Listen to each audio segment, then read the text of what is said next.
Ating pong pag-usapan ay itong eleksyon ng barangay at SK.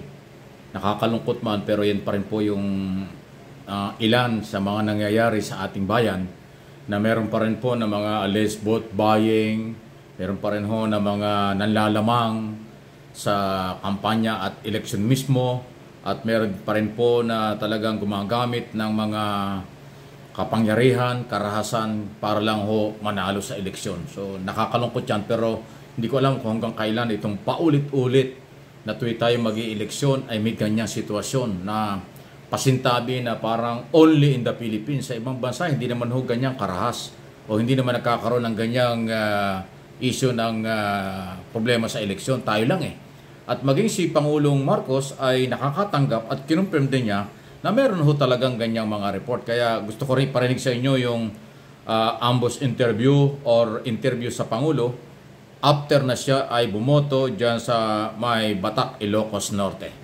Na may mga umikot na namimili ng boto para dito sa barangay election. Well, siyempre lahat yung mga kapulisan natin, mga COMELEC natin, ginagawa lahat para itigil na ganun. Pagka makatanggap kami ng report, pinapupuntahan ko kagad ng police at saka ng COMELEC, especially in the hotspot areas. One of the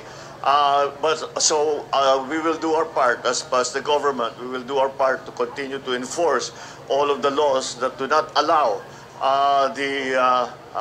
the use of vote buying as a part of the campaign. Ang aking payo lang sa ating mga kababayan ay huwag nyo naman itatapon ang inyong karapatan na makapili ng inyong mga barangay official. Dahil alam nyo naman po na ang mga barangay official, ang mga kaharap ninyo araw-araw, ito ang mga tinatakbuhan ninyo para makatulong sa inyong mga problema. Kaya kung idadaan lang sa bayaran, ay hindi kayo mawawala yung boses ninyo at hindi nyo maipili kung sino ba ang dapat talaga na mamuno dyan sa inyong barangay at sino ba ang talagang makakatulong sa inyo na harapin ang mga iba't ibang problema na pang-araw-araw na hinaharap ninyo na dinadala ninyo sa mga barangay official. Huwag nyong itatapon ang karapatan ninyo na mamili kung sino ang mamumuno doon sa inyong mga lugar, sa inyong mga barangay. Sir, yung second question lang po, Yes. How crucial is barangay and SK elections when it comes to governance and midterm elections? I cannot overstate the importance of the results of the barangay elections. It's very simple. I mean, the political dynamic is very simple. If, halimbawa, if you're running for mayor and the majority of the barangay officials are on your side, are helping you, ay talagang malaking bagay yun. It will make it much easier to be elected is at the local level. But this applies all the way up to the national level, up to hanggang sa mga for the midterm elections, for example. What happens here in the barangay elections, the results of the barangay elections today are going to have an effect on the results on the midterm elections and then subsequently in the national elections. So it is that important. Alam naman natin ang sistema that I always say that as a national politician, I always say that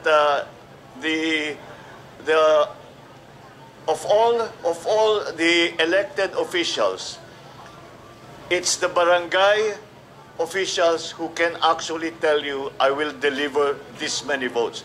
Pag sinabi ng mga barangay na magde-deliver ako sa iyo ng 350 votes dito sa aking barangay, asahan mo 350 yun, totoo yun. Kaya napakahalaga ng resulta nito para sa aming mga politiko, napakahalaga ang resulta ng barangay election. And that's why ang sa aming assessment, kuminsan nagiging napakainit ang barangay election dahil talagang crucial yan at it is held at a very intimate personal level. And that's why sometimes nagkakainitan ng husto, kaya yun ang ating gustong iwasan. Salamat po, sir. Thank you. Thank you, Mr. President. Salamat. Thank you. Ayun. So, malinaw yung sinabi ng ating Pangulo. Well, iba yung at least yun pag-amin mula sa ating Pangulo. Pero sana hindi ganon na para bang gagamitin ng mga political party at malalaking politiko yung mga barangay. Kaya nga parang nakikialam, kung hindi man ng tahasan, patagong nakikialam ang malalaking politiko dahil nga pagka napwesto yung kailang mga barangay chairman sa kailang re-election at pagkampanya sa susunod na eleksyon, may mga leader na silang pwedeng pakinabangan. Ganun ba yun? So, kaya pala hindi maiwasan minsan ay magtataka ka. Bakit barangay election lang ay mayroon pong mga alleged vote buying or karahasan na iba. So, yan ay dahil nga sa posibleng pakikialam ng mga political party at malaking politician, lalo na yung mga incumbent o hindi man, pero gusto makabalik sa power, gagamitin yung local o yung barangay na mapwesto at pag napwesto, yun na yung kanilang pakikinabangan pag yun namang mga politikong ito ang kumandidato sa susunod na eleksyon. Di ba ang pangit? Pero inaamin ng Pangulo na parang gano'n na nangyayari. Yun ang dapat mabago. Kasi ang barangay dapat ipaubaya natin sa mga magkakapitbahay ang desisyon. Kung sino kailang gusto maging chairman dahil yun ang kailang lalapitan 24/7 sa oras ng kailang pangailangan.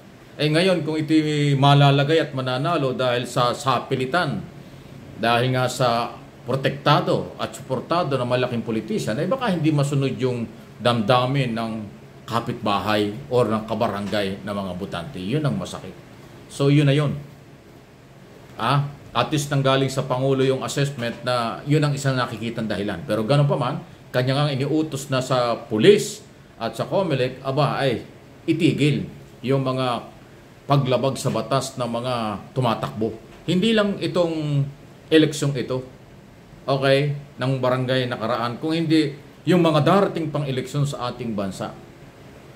At kung laging ganyan po ang maging sitwasyon, ay nakakalungkot kasi nga para bang masyado nilang kinakarir, masyado nilang pinipersonal ang eleksyon kapag hindi natin mabigyan ng pagkakataon yung mismo mga botanteng pumili. Pero gano'n pa man, may panawagan po si Pangulong Marcos na pahalagahan natin yung ating obligasyon at karapatan kung sinong iboto. Huwag padala, huwag pabayad dahil kasi makakasira yan. Totoo yun, yun ang maganda. Kahit na alam ng Pangulo kung ano yung nagiging problema, pero may panawagan pa rin siyang huwag niyong ibenta yung inyong karapatan. Huwag niyong ibenta yung inyong mga boto dahil kayo yung mahalagang makapag-decide at makapaglalagay ng mga kandidatong sa tingin ninyo'y karapat-dapat. Ayan. Ganun pa man, ay masinsinan po at ang eleksyon yan at umaasa tayo na sa lalong madaling panahon ay matapos kaagad ang bilangan, proclamation at makaupo na. Kasi ayon sa COMELEC, after na maproklama, kaagad-agad uupo ang mananalo. Hindi magtatagal ng ilang araw yan. Kasi yung matatalo, halimbawa natalo, ayan po ay aalis na, ay para hindi magkaroon ng bakyo, hindi magkaroon ng bakante, kaagad uupo yung nanalo. At kung yung incumbent na may manalo, tuloy-tuloy na po yun. So hindi ito katulad ng mga ibang eleksyon na inaabot pa ng 1 month bago makaupo. Dahil meron pang hinihintay na panahon na kailang pagkakataon. Ito hindi na. After manalo at naproklama ka, malinis na, upo ka na, mag-resume ka na as local official barangay chairman. Ayon ang pagkakaiba. Kaya mabilisan ang galaw. Hopefully tapos na ito. Para kaagad-agad ay magsimula na ang lahat.